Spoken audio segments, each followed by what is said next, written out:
Está começando mais um programa, Momentos Espirituais, produzido pela equipe de comunicação do Centro Espírita Paulo de Tarso, Vinhedo.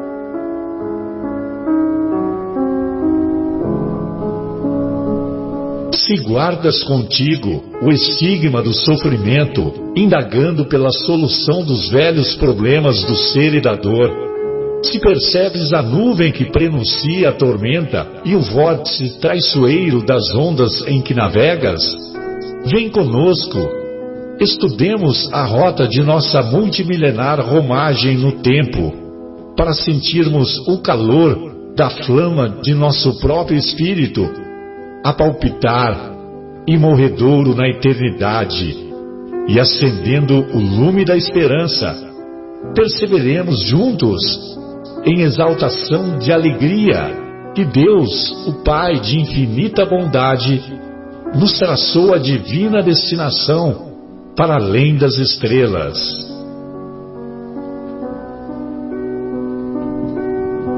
Boa noite, amigos ouvintes.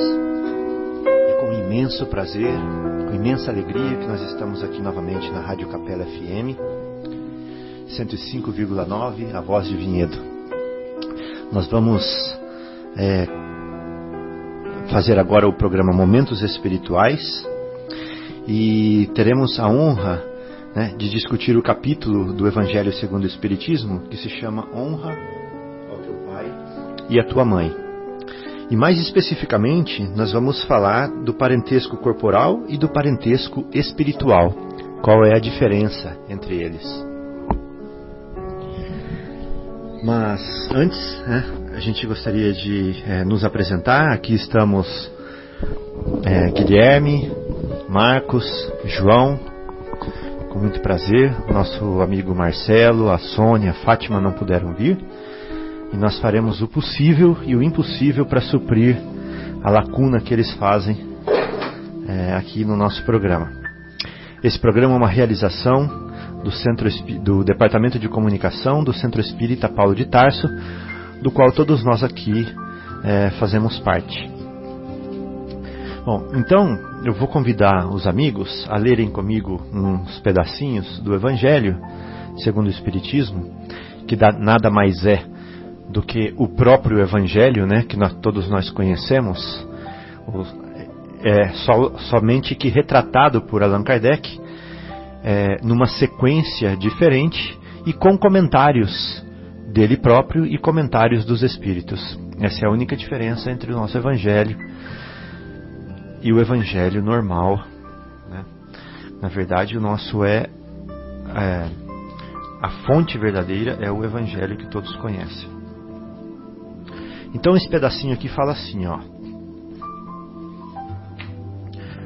Antes eu gostaria que vocês me permitissem ler um pedacinho daqui do próprio Evangelho que fala assim, E havendo regressado à casa, se reuniu ali uma multidão tão grande que eles nem sequer podiam ingerir seus alimentos. Nossa, tem que ser bem grande mesmo essa multidão, para você não poder ingerir seu alimento, não tem espaço para você mexer a mão. Ao saber disso, foram os seus parentes para prendê-lo, pois diziam que ele havia perdido a razão. Pensa bem, os parentes de Jesus foram para prendê-lo. Claro que cada versão do Evangelho vai estar com uma palavra diferente para esse prendê-lo, foram para capturá-lo, foram para buscá-lo, mas a ideia é que eles fossem lá resgatar Jesus porque ele havia perdido a razão. E eram seus parentes que foram fazer isso. Enquanto isso, quando chegaram, a sua mãe e seus irmãos ficaram do lado de fora e enviaram as pessoas que o chamassem. E a gente do povo estava sentada ao redor dele e disseram para ele: a tua mãe e os teus irmãos estão lá fora e te chamam. Ele então lhes respondeu: quem é a minha mãe? Olha essa pergunta, gente. Será que Jesus não sabia quem era a mãe dele? ele pergunta para os discípulos, com a sua pedagogia celeste, né? Quem é a minha mãe? Ou seja, ele não está perguntando porque ele não sabe quem é a mãe dele, né? Ele está perguntando porque ele quer que as pessoas respondam quem é a mãe dele. Legal, né? Quem é a minha mãe? E quem são os meus irmãos? Será que ele não sabe quem são os irmãos dele? Ele sabe, mas ele quer que as pessoas respondam. E se fosse você que está ouvindo aí, o que você responderia, né? Tem que pensar, porque Jesus não faz perguntas sem sentido. E geralmente as perguntas dele são para nos balançar, são para tirar o nosso chão, né? Então, quem é a minha mãe e quem são os meus irmãos? Seguramente a resposta não é óbvia. Não é assim, sua mãe é sua mãe, seus irmãos são seus irmãos. Não é essa a resposta que ele está esperando, né? Sem dúvida. E, olhando aos que estavam sentados ao redor de si, ele disse: olha só, estes são minha mãe. Olha só, ele mostrou as pessoas que estão ao redor dele e falou: estes são minha mãe e os meus irmãos. Nossa, que resposta, hein? Pois todo aquele que faz a vontade de Deus, esse é meu irmão, minha irmã e a minha mãe. É muito profundo para a gente meditar isso, né? É como se aqui nessa sala eu falasse assim: o João, o Marcos e o Guilherme são a minha mãe e o meu irmão e os meus irmãos, né? Por quê? Porque vocês estão em comunhão comigo. Vocês são do meu time. Vocês jogam comigo. Vocês são... têm a mesma orientação que eu. Vocês querem o mesmo que eu quero. Nós somos um. O mesmo pensamento. Nós somos um, nós estamos ligados. Nós mesmo somos desejo, uma parte. né? Mesmo desejo. Uma mesma ideia. Ou seja, nós estamos conectados fortemente. É isso que ele quis dizer, sintonizados. É verdade. Então nós estamos conectados fortemente. E às vezes a minha mãe e os meus irmãos não estão nesse sentido, conectados fortemente. Não têm os mesmos desejos, não têm as mesmas sintonias, não têm as mesmas vibrações, não têm as mesmas sonhos, frustrações, anseios. Não estão em comunhão. Então ele está dando uma definição diferente, né? Ele está falando assim: quem é minha mãe, quem é meu irmão, são aqueles que estão em comunhão comigo. Essa é a minha família verdadeira. Aí ele chama de família nessa condição, quando há comunhão, né? E aí o Allan Kardec pega e separa. Aí ele dá dois nomes, já que ele é pedagogo, né? Ele é didático. Então ele fala o seguinte: então vamos chamar uma de família material ou família corporal, e a outra nós vamos chamar de família espiritual. Mas por que família espiritual? Por que ele deu esse nome? Nós somos corpo ou nós somos espíritos? Nós somos espírito. Nós somos espíritos. E nós temos um corpo ou temos um espírito? Nós temos um corpo. Né? Nós somos espírito e temos um corpo. Vivendo uma experiência nesse corpo. Corporal, corporal. Então, verdade. Tem muita gente que fala assim: o meu espírito, blá blá blá blá blá blá blá. Tá errado, né? O meu espírito. Ele tá falando dele mesmo. Ele tá chamando ele de meu. Ele tá sendo dono dele mesmo. Então ele tem que falar assim, ao contrário, ele tem que falar assim: o meu corpo, né? Não o meu espírito. Porque ele tem que falar eu espírito e o meu corpo, não eu corpo e o meu espírito. Exatamente, é o contrário. É uma confusão, né? Que é confusão. Porque o corpo morre. É transitório. O espírito não. E o espírito, que é o princípio inteligente, sobrevive, né? Sim. A inteligência fica. Né? A alma do corpo fica. Então o Allan Kardec chama de família espiritual porque ele fala o seguinte: ela é em essência realmente uma família. Ela não é o passageiro, ela não é o circunstancial, uma família. Ela não é uma família situação atual. É uma família essencial, verdadeira, no âmago. Real, né? Real. Boa. Então, por isso, espiritual. Porque o espírito é isso. O espírito é o essencial. É o verdadeiro. Mas, Fabinho, desculpa, Marcos. Não, perdão. Eu estava pensando assim, esse conceito que você falou aí agora, né, que você puxou essa questão. Assim, eu achei muito legal, assim. Eu, espírito e o meu corpo Né? Mas é uma coisa, assim, vamos dizer assim, é um conceito novo para a gente, né? Vamos dizer assim, porque assim, o Espiritismo, né, uma religião, uma doutrina assim, super nova, e comparando, né, com as outras, né? E mesmo a gente, nós, vamos dizer que já estamos aqui frequentando algum tempo, né, o Espiritismo, estudando e tal, nós muitas vezes nem a gente fala, a gente sente, né? A gente não sente isso ainda, né? Então, trazendo para os nossos queridos ouvintes assim, essa experiência, porque assim, é um conceito, né? A gente está lá, estudamos, sabemos a teoria, e na prática, né? Isso, por exemplo, a hora que vem aquele famoso medo de morrer, né? Quem não tem medo de morrer? Porque assim, na verdade é a morte do corpo, né? Porque o espírito não morre, não é? Então eu só queria puxar depois um pouquinho mais, a gente conversa, eu achei muito legal essa forma aí que você falou de do eu, espírito e o meu corpo, porque assim, é uma coisa ainda... Você passou um pouquinho rápido, assim, eu acho que é um negócio que tem assunto aí pra gente conversar um pouquinho mais. Sem dúvida, você dá exemplo. E até não misturando os capítulos, né? Porque se trata da honrar pai e mãe, mas existe outro capítulo que fala: o que Deus uniu, o homem não separa. O que Deus uniu, qual que é a união de Deus? É a união espiritual, é essa família. Essa o homem encarnado não consegue separar. Que volta pro lar, todos se reúnem novamente, né? Legal a comparação. Então eu estava dando banho no meu filho ontem. Ele tem 2 anos e 11 meses. Vai fazer 3 anos mês que vem, né? Em outubro isso. Aí o assunto, vou dando banho nele e vou conversando com ele, né? Aí a barata morreu, a formiga morreu. Então o tema morreu. Estava sendo morreu naquele dia. Aí eu fiquei bravo com ele, eu não sei o que ele... Acho que ele jogou água em mim, né? Aí eu falei pra ele não jogar água no papai, porque o papai tava de roupa. Aí ele pegou e jogou de novo. Aí eu falei, não joga água no papai. Ele jogou de novo, acho que ele jogou umas 5 vezes água em mim. E na última vez ele molhou bastante. Aí eu fiquei bravo com ele. Não foi 70 vezes 7. Aí eu fiquei bravo, falei assim, não joga água no papai. Tô bravo com você, né? Aí ele pegou e falou assim, você tá bravo comigo, papai? Eu falei, tô sim.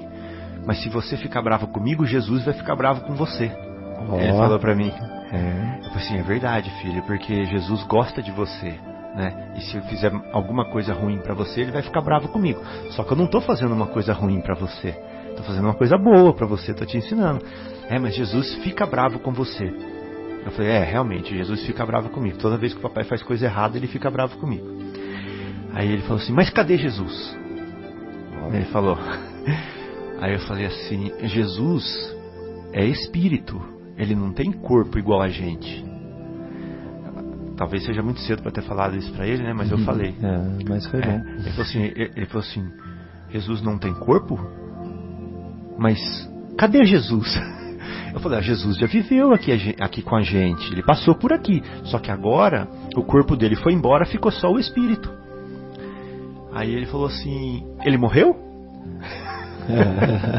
Aí eu falei assim, o corpo dele morreu, mas ele não morreu, ele está vivo, ele está aqui ainda. Aí ele falou assim, mas Jesus morreu?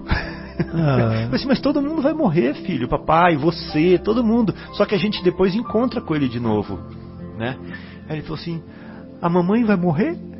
Eu falei assim, todo mundo, só que o espírito não morre, a gente continua se encontrando, a gente continua se abraçando. Eu não quero que a mamãe morra. Falou da mamãe só. O papai estava com raiva. Mas por que eu tô falando isso? Eu tô falando isso porque é o instinto. Pensa, uma criança de 3 anos, morreu o corpo, morreu tudo. Sim. Acabou, né? Então, João, isso que você falou é a pura verdade. É muito difícil a gente brigar contra esse instinto. Isso é muito forte, né? A gente traz esse conceito arraigado, muito arraigado. Né? Tá na gente, você vê, o meu filho é um livro em branco ainda, né? Tá limpinho as páginas dele, e ele já, pra ele morreu o corpo, já morreu e acabou.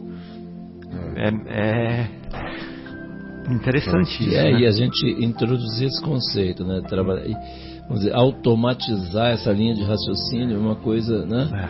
E aí, por exemplo, dando o exemplo agora, assim, por exemplo, nas reuniões de quinta-feira, né, que eu participo aqui na capela, de doutrinações, assim, de conversa, de atendimento aos espíritos, né? Uma grande parte, a grande maioria dos espíritos, a maioria dos que são atendidos, nem sabe que morreu. Não sabia, nunca tinha ouvido falar que Porque não concebe essa ideia, né, de morrer Porque e viver. Pois é, porque assim, as religiões, a menos do espiritismo que traz isso claramente agora, né? Antes não existia esse conceito assim, isso não era difundido. Tinha lá entre os sábios no Egito, aquelas coisas, né? Alguma meia dúzia perdida aí tinha, mas assim, a maioria não tinha. Então assim, e engraçado, assim, a surpresa, engraçado não, né? Assim, não é nada engraçado, é uma coisa assim, interessante. A surpresa, alguns ficam assim falando, nossa, mas por que ninguém nunca falou isso? Engraçado, assim, né? Nesse aspecto, assim, por que ninguém nunca... Eles fazem sempre essa pergunta. Eu falo, pois é, mas é porque, infelizmente, a humanidade agora que está começando a despertar para esse conceito. É isso que a gente está acabando de dizer, né? Uma vez eu fui num congresso internacional espírita em Valência, na Espanha. Quando eu entrei no salão gigantesco, estava um cartaz imenso, gigante, escrito assim: somos espíritos imortais. Você acredita que a hora que eu li isso eu fiquei arrepiado? Nossa, mas realmente... Porque eu sabia disso, mas a hora que eu li foi uma confirmação, parece. Olha. Não é interessante? Ou seja, psicologicamente a gente precisa de reforço. Dentro dessa linha que a gente está falando, né? Porque é assim. A gente viveu muitas vidas, né? A gente já sabe, já tem isso, né, muito claro, a gente acredita nisso. Mas assim, todas elas a gente não sabia que era assim. Que sobreviveria. E na próxima também não saberemos. Provavelmente. Ainda não teremos incorporado 100%, né? Não. Esse Não, mas não, assim, Marco, agora, peraí, discordo de você nesse aspecto. Nós nasceremos sem saber. Não, assim, a gente vai nascer sem saber, mas a gente vai chegar a essa conclusão depois, não, se Deus quiser. Claro, né? claro. Pelo livre-arbítrio, sim ou não. Eu tô brincando. E se você entrar em outra religião que não é reencarnacionista? Mas agora... é assim, nós acordamos de um sonho encarnacionista sem saber quem fomos, né? Na parte rasa da coisa, sem saber quem somos. Se nós realmente entrarmos no nosso íntimo, no nosso interior, nós saberemos um pouquinho, talvez, né? Que esse ser, ele brota lá de dentro. Ele brota lá de dentro um pouquinho, mas dificilmente saberemos. Eu acho assim, ó, vou dar minha opinião, tá? Certo. Que essa vivência espírita que nós estamos tendo aqui, ela está nos sensibilizando bastante, né? Espiritualmente falando. É verdade. Ela sensibiliza, ela toca, ela causa reflexões, transforma. E o que acontece? Isso dá para nós como espíritos imortais uma certa genialidade. Sabe o que eu quero dizer com genialidade? O que é o gênio? O gênio é aquele cara assim que tem uma presença de espírito, que saca as coisas que os outros não sacam, que vê de um ângulo que os outros não veem, né? Que abrange de uma forma que outros não abrangem. Isso é um cara gênio, né? Que tem genialidade, ele se destaca.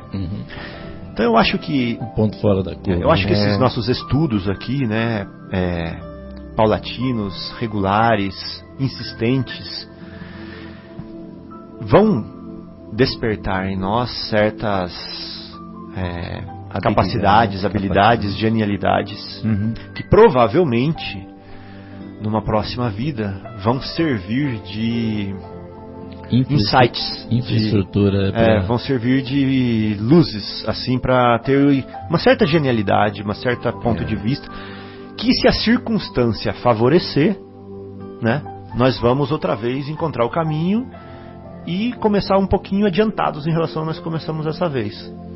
Mas talvez a circunstância possa não favorecer, porque a gente vai estar empenhados em trabalhar uma outra área, né, e não essa área mais. Então sabe que tudo depende. Até de certa forma, até assim, João, se a gente for refletir ao certo, a gente tem uma certa razão em dizer que na próxima vez, como até o Fábio estava falando, você estava já colocando, pode ser que a gente consiga mais cedo, né? Mais cedo descobrir ou entrar nessa questão espiritual, enfim. Porque eu estava lendo um livro que é do Primeiro Aprendizes, que é Entre a Terra e o Céu. E tem uma da situação que o Clarencio, ele diz que acho que é Evelina, enfim, a personagem, não sei se é Evelina, Entre a Terra e o Céu, não sei se é a mesma Evelina, mas é a personagem que está, né, está encarnada, eu acho que Zumira é a desencarnada. Isso, é a desencarnada aqui, Obsidia Odília, né? É a filha da Zulmira, ou a filha, acho que é a filha da Zulmira, que a Odília é a madrasta. Ela tem 14 anos e o Clarencio diz que eles, os espíritos, tá, apoiam, dão força, porque ela já encarnou nesse viés, digamos assim, né? Então, os espíritos estão juntos, os espíritos do nosso lar, enfim, aqueles que trabalham, estão juntos com ela, né? Então, isso é interessante, porque mesmo que a gente, através do livre-arbítrio, né, se nós tivermos um caminho a trilhar, e neste sentido de trabalhar em prol na doutrina espírita, seja onde for, os espíritos estarão conosco e nos intuirão, né? Nesse sentido, sim. Talvez, provavelmente, seremos espíritas mais cedo. Eu estava brincando, lógico, né? São tantas, mas nós seremos sem variáveis, saber, né? É mais uma questão, estava mais desejando, né, do que eu coisa, também, né? é verdade, a gente põe isso. Aí a gente fica já meio que plasmando essa coisa. Com certeza, pra gente, e que seja assim, né, João? Se Deus quiser. Porque nós, se Deus quiser, que daremos continuidade aos nossos estudos. Eu acho que esse ponto que o Fábio colocou, acho que é legal. Legal. Que a gente é uma encarnação em que a gente está tendo a oportunidade de estudar, de participar aqui desse programa aqui maravilhoso, né? Então, olha só, como a gente falou no começo do estudo, que o Evangelho segundo o Espiritismo nada mais é do que pegar o próprio Evangelho, que todos conhecemos, e adicionar a ele os comentários de Allan Kardec dos Espíritos. Vamos ver o que Kardec fala dessas palavras de Jesus. Certo. Ele fala assim, algumas palavras parecem estranhas na boca de Jesus, porque contrastam com a sua bondade e a sua inalterável benevolência para com todos. Realmente, né? Fala, quem que é minha mãe? Contrastaria. Os incrédulos não deixam de valer-se desse argumento para dizer que ele se contradizia, né? Todavia, um feito irrefutável é que a sua doutrina tem por base essencial, ou seja, por pedra angular, a lei de amor e de caridade. Ele não podia, pois, derrubar, por um lado, o que edificava por outro. De aí, é necessário inferir esta consequência rigorosa. Se algumas máximas do Cristo parecem em contradição com o princípio básico, né, do amor, é porque as palavras que se atribuem a ele foram mal reproduzidas, mal compreendidas ou não são suas. Olha a conclusão do Kardec. Sim, verdade. A moral dele é muito mais forte do que isso. Se alguma coisa que Jesus falou vai contra a doutrina de amor que ele prega, então, 3 coisas: ou foram mal reproduzidas, mal compreendidas ou não são dele. Ou tem um ensinamento tão profundo que nós a gente ainda não entende. É a quarta opção, melhor ainda. Eu até acho essa daí bem plausível. Com razão nos assombramos de ver que em esta circunstância Jesus mostra tanta indiferença para com os seus parentes próximos e, em certo modo, renega a sua mãe. É estranho, né? É forte, né? É muito forte. Pelo que se refere aos seus irmãos, se sabe que os irmãos de Jesus não tinham lá certa simpatia por ele. Eram espíritos pouco adiantados e não compreendiam a missão do próprio Jesus. Para eles, a conduta de Jesus era estranha. E isso é de ver-se, né? Porque foi escrito aqui no próprio Evangelho, está escrito que eles foram lá para prendê-lo, para prender Jesus, para tirar ele de lá, porque ele tinha enlouquecido. Então olha só, é certo, por outra parte, que o recebiam mais como um estranho do que como um irmão, quando ele se apresentava ante a sua família. Ou seja, não estava em sintonia, não tinha os mesmos desejos, não tinha o mesmo ideal, não estava em comunhão. Os irmãos físicos dele, encarnados dele, não estavam em comunhão com ele. São João diz positivamente que eles não criam em Jesus. Isso está em João, capítulo 7, versículo 5. Até legal se você puder achar, Guilherme. Eu nunca tinha visto isso. Né? Que João fala que os irmãos dele não criam nele. E quanto à mãe de Jesus, ninguém ousaria discutir a ternura que ela prodigava ao seu filho. Mas também é preciso convir que tampouco ela tinha uma ideia tão precisa da missão de Jesus. Se ela tivesse uma ideia tão precisa, João, ela não tinha ido no templo de Jerusalém pedir serviço para ele quando ele tinha 12 anos de idade. Sim. Que está nos evangelhos. Então, olha como é bem verdade o que Kardec está falando aqui. Nem Maria tinha uma visão clara da missão de Jesus aqui encarnada, nessa situação. É verdade. Porque ela estava indo com os irmãos para prender Jesus, para tirar ele de lá. É impressionante o trabalho do Kardec, né? Só um parênteses assim, porque na Revista Espírita também ele faz análise quando chega alguma carta, alguma publicação assim que merece. Ele sempre diz assim, coisas superficiais ele nem responde. Mas assim, algum artigo onde a pessoa tenta realmente entender e, vamos dizer, confrontar o Espiritismo, ele vai lá na parte lógica. É impressionante a linha de raciocínio do Kardec. É isso que ele está fazendo aí. Mesmo que não entenda, não quer dizer que Jesus tenha feito essas coisas, porque bate de frente, né, com tudo que Jesus falou. Então não pode ser. Não pode ser. Mas quando ele fala que os irmãos e a mãe dele são aqueles que estão do lado de Deus, até, né? Do lado de Deus, né? Que seguem, né? Seguem Deus, como diz aí a palavra, perdão. Ele fala assim, os que estão ao redor dele ali. O que fizer a vontade de Deus, de pai, porque o que fizer a vontade de Deus, esse é meu irmão, e minha irmã, e minha mãe. Ou seja, qual é a vontade de Deus, né?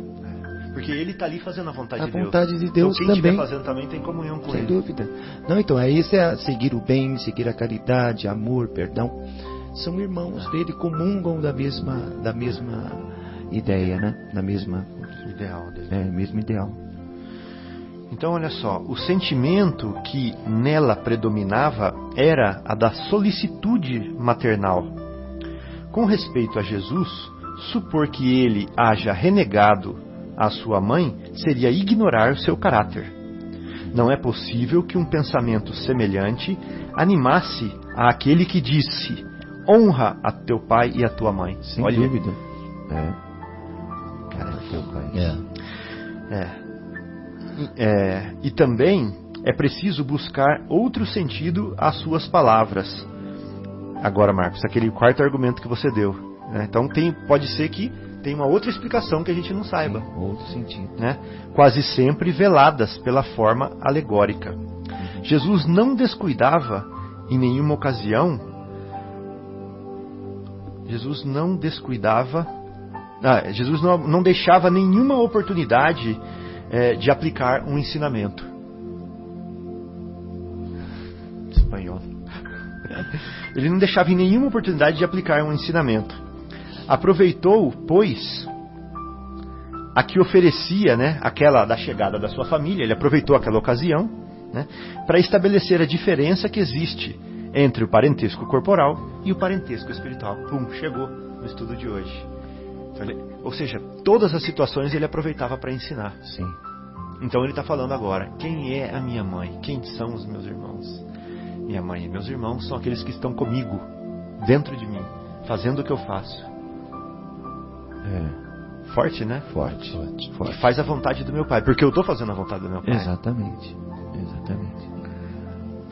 E nós estamos lendo o Nosso Lar, né? Depois nós vamos falar sobre isso. Mas o livro Nosso Lar, ele mostra até famílias espirituais na espiritualidade, né? Onde vivem em um lar, dentro do nosso lar tem lá uma casa, onde aqueles espíritos que são ainda afins vivem em conjunto, né? Ali, naquela casinha, eles se relacionam, né? Aqueles ainda, até um fato que a menina, um dos, vai encarnar, então é uma despedida ao contrário, né? Como se um daqui estivesse desencarnando. Eles vão, acompanham ela até a saída no filme. Né? No filme, estamos relatando o filme, aquele momento. Mas é isso. A família espiritual, a real, a verdadeira, ela existe também, né? Aqueles espíritos afins que comungam do mesmo pensamento, né? Que ali, quem é mãe, quem é pai, quem é irmão, né? Quem é filho? Não, são espíritos afins. Uma vez será pai, outra vez será mãe, serão irmãos. Chegou no ponto que eu ia falar. Né? Mas vamos lá. Legal, muito bom, é isso né? mesmo, Marcos. Então, olha que interessante, Marcos, o que você falou aí. Se a reencarnação é o pilar da nossa evolução, né? Como entender, então, o amor de mãe, né? Ou como entender, assim, quem é minha mãe, quando, numa encarnação, a minha mãe vem como mãe, mas na outra ela vem como irmã? E aí, como fica isso? Verdade. João? É verdade. Como? E aí, depois, fica como? Se ela foi minha mãe, se ela foi minha irmã, depois das duas, o que ela é minha? O título, o rótulo, a circunstância não é o importante. O importante é o verdadeiro sentimento de afetividade e amor. Sim. Esse é o verdadeiro sentimento. Isso mesmo. Que todas as experiências em conjunto vão resultar num sentimento único. Sim. Né? E pior, ou melhor, até chegar ao ponto de eu amar um estranho. Pois é. Né? Sim. Porque, na verdade... Exato. Porque, você na bater verdade... o olho na pessoa e sentir algo diferente. Porque, na verdade, ele é estranho para esse corpo aqui. Sim. Mas para o espírito ele não é. Não é. Né? Por quê? Porque ele é um afim meu. Ele é um igual. Ele é um que está em sintonia comigo. Ele é Sim. como a Alcione fala, eu adoro essa expressão que ela fala no livro. Ela fala assim: nós que fomos criados do mesmo sopro de vida. Ela quis dizer assim: nós que temos tanto em comum, nascemos da mesma do mesmo origem. Ela quis dizer assim: nós que vivemos tantas experiências juntos, né? Nós que caminhamos lado a lado, né? Nós que vivemos experiências, dores, como diz a minha mãe, comemos 1 quilo de sal junto. Comemos. Né? Então você acaba gostando da pessoa. Né? Então o seu corpo olha para um corpo estranho, mas ali tem dois espíritos que praticamente reconhecem um no outro a trajetória dolorosa do outro, as ilusões, os sonhos, as frustrações, e olha e se afiniza. Né? E Jesus, que nos conhece desde pequenininhos, né, espiritualmente falando, Ele nos ama, mesmo vendo o nosso corpinho diferente, mesmo quando Ele estava aqui encarnado, Ele olha para a pessoa e fala assim, chama a pessoa pelo nome. Toda criatura Deus chama pelo nome, para despertar o ser e ser um anjo homem. Não existem potestades, não existe mal algum que nos possa afastar do amor de Deus. É lindo, né? É lindo. Toda criatura Deus chama pelo nome, para despertar o ser e ser um anjo homem. É lindo isso, né? Isso tem a ver com essa frase que fala assim, de Emmanuel, fala assim, ó: somente a luz do amor divino pode converter uma alma. Para pensar nisso. Somente a luz do amor divino, com tudo que ela nos dá, pai, mãe, alimento, céu azul, água cristalina, sol, ar, né? Animais, plantas, florestas, rios, Jesus, espíritos superiores, amigos, parentes, programas de rádio, centros espíritas, casas religiosas, padres, pastores, tudo isso para nos transformar, tudo isso para nos converter, tudo isso para nos levar para gravitar para Ele. Somente a luz do amor divino pode converter uma criatura. E a gente, com a nossa arrogância, com a nossa prepotência, a gente quer converter o outro. Quero converter minha mulher, quero converter minha mãe, meu irmão, converter até a mim. Mas somente a luz do amor divino é capaz. É maravilhoso isso. Maravilhoso. Né? Então, por que eu entrei nisso? Toda criatura, Deus chama pelo nome. Toda criatura, Jesus chama pelo nome. Então Jesus conhece a trajetória de cada espírito e Ele a ama por ela ser única naquela trajetória. E aí, né? E aí aquele espírito que está indo no caminho que ele está indo, está com Ele. É dele, é por Ele, é parente dele. É bonito isso, né? Lindo. Esse é lindo. raciocínio. Então, posso continuar lendo ou vocês têm alguma parte para ler, para comentar? Lendo. Tem um livrinho do Vivendo o Evangelho. Não, pode seguir. Pode, porque falta... Então vamos lá. Aí o Kardec fala assim, ó: os laços de sangue não determinam necessariamente os vínculos entre os espíritos. Ô Guilherme, eu tinha pedido para você ler uma coisa. O João fala isso, né? Assim, claramente. Eu vou repetir o que o Guilherme falou, porque vocês não estão ouvindo ele, porque ele está longe do microfone.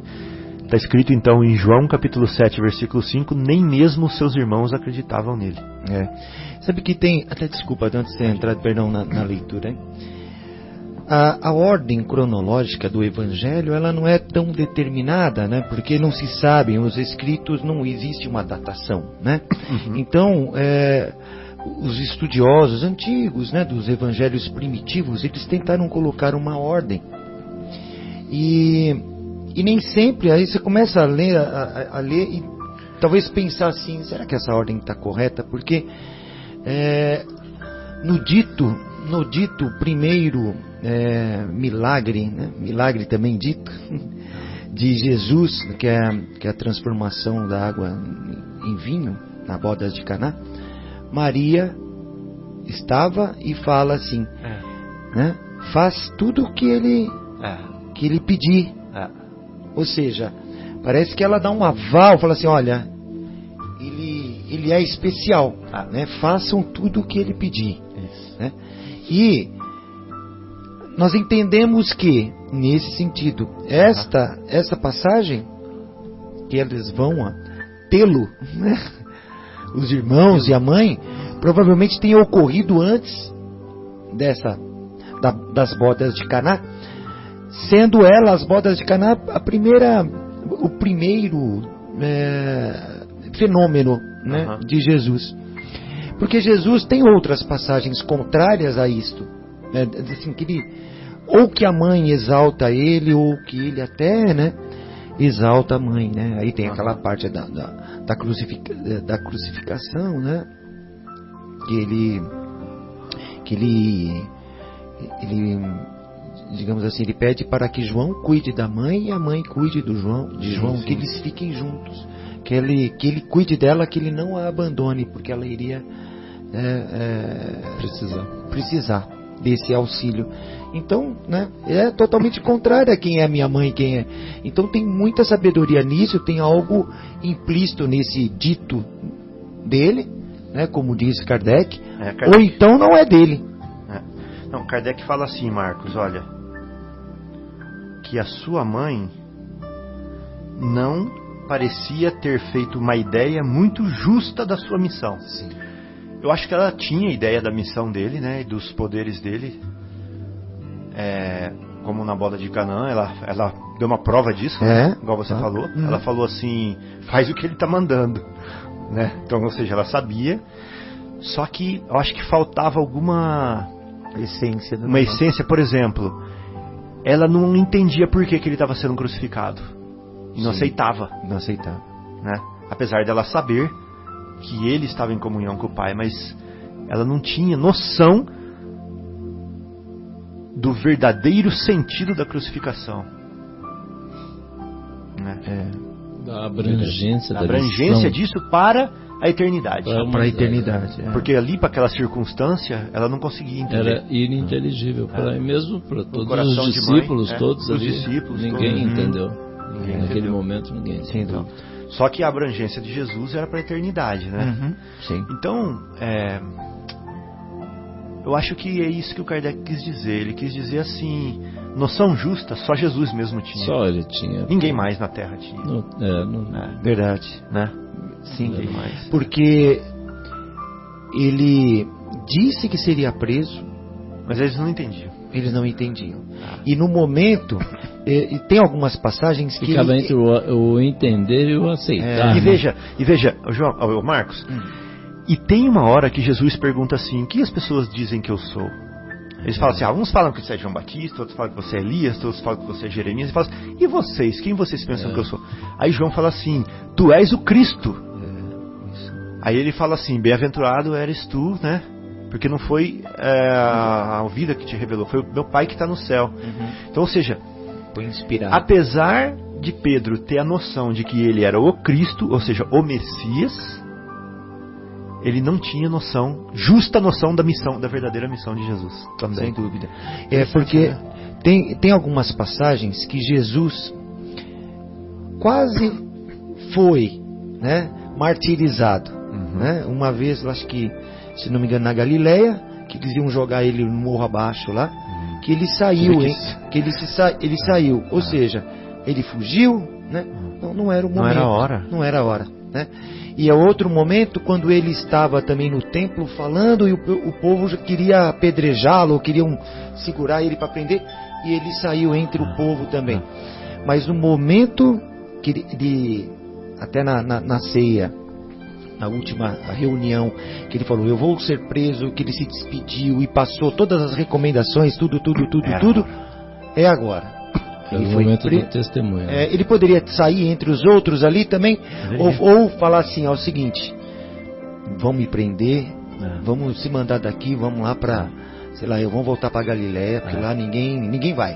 Né? Não, ele ficou ali, eu vou ser preso essa noite.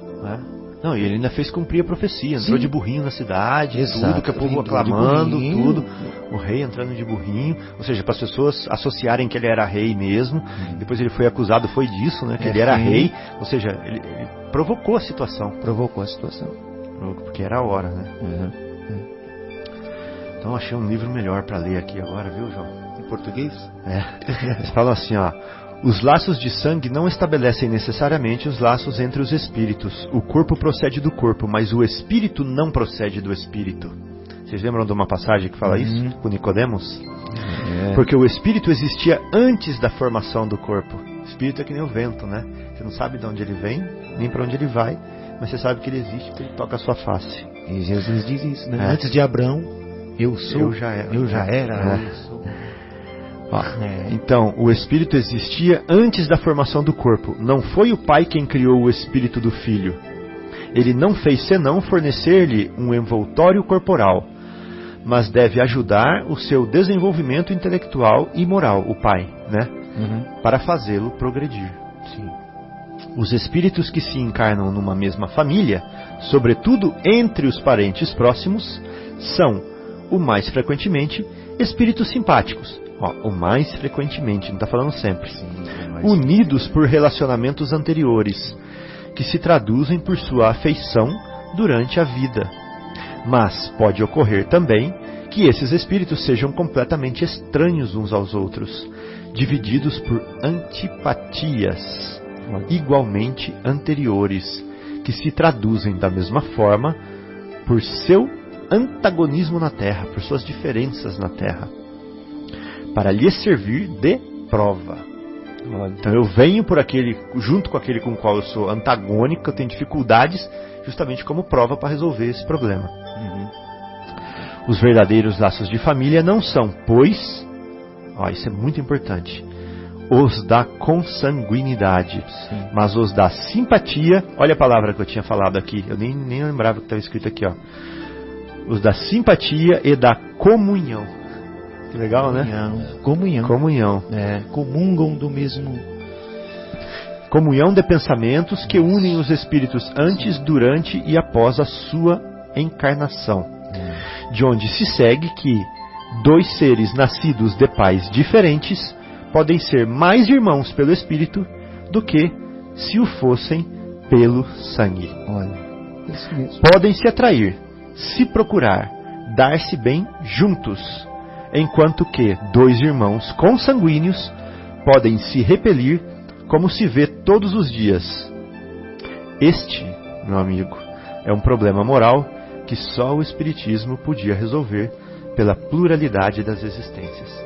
Ou seja, sem reencarnação não dá para entender isso. Não dá para entender isso. Exatamente. Nossa, lindo, né? Ô Fabinho, você falou do Vivendo o Evangelho. Tem uma lição aqui, posso fazer Opa. aqui, para exatamente trazer aqui para a gente conversar, porque assim, uma coisa é um outro prisma dessa questão, porque assim, aí foi tratada a questão vamos dizer, da comunhão, do alinhamento de pensamento, de desejo e tudo mais, né?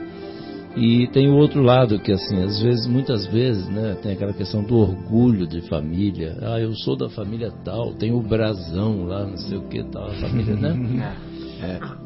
Que são aquelas coisas que tem e de repente ele não sabe nem que na outra vida ele era de um outro brasão que não tem nada a ver, né? E aí o André Luiz nos traz também um outro prisma, né? E eu vou ler aqui, que aí a própria a lição aqui, a lição 178 do volume 1 do Vivendo o Evangelho, do André Luiz, ele diz assim: apego obsessivo. Ele diz assim: eduque o filho, mas não despreze o menor sem escola. Nossa Senhora, João. Né? Pra gente ver, mesmo que não haja, o negócio que ele vai explorar aqui, assim, mesmo que não haja sintonia de pensamento, mas nós somos todos filhos de Deus. E ele está falando aí que vai chegar ao ponto que o seu amor pelo seu filho vai ser igual ao filho que está lá na creche de outro homem. Muitas vezes, exatamente, porque assim, às vezes acontece assim, nossa, teve um acidente lá com o ônibus, estava o meu filho junto, aí assim, só fica pensando, será que meu filho sobreviveu? E o outro do vizinho, do amigo, do seu amigo, etc. Sabe qual, né? A dor só existe pro meu coração? Né? Olha o egoísmo, olha que coisa, né? E no Natal eu mando felicidades, Feliz Natal para você e para sua família só. Pois não é? Exatamente, para você e para a família. Saúde para você e para sua família. Uma coisa assim, né? Muito ainda. Mas Jesus, ele está pensando em todos. Muito bárbaro, né? Então, aí, de novo, eduque o filho, mas não despreze o menor sem escola. Olha como é que isso mexe com o nosso coração, tudo, né? Isso aí muda tudo. Muda todo o conceito. O prisma se amplia, né, de uma forma violenta. Né? Ele fala assim: proteja a filha. Proteja a filha, mas não desconheça a criança abandonada. Né? Nossa, é muito forte, né, cara? Fala muito forte. O André Luiz, ele é muito querido, mas de vez em quando ele puxa muito forte a nossa orelha.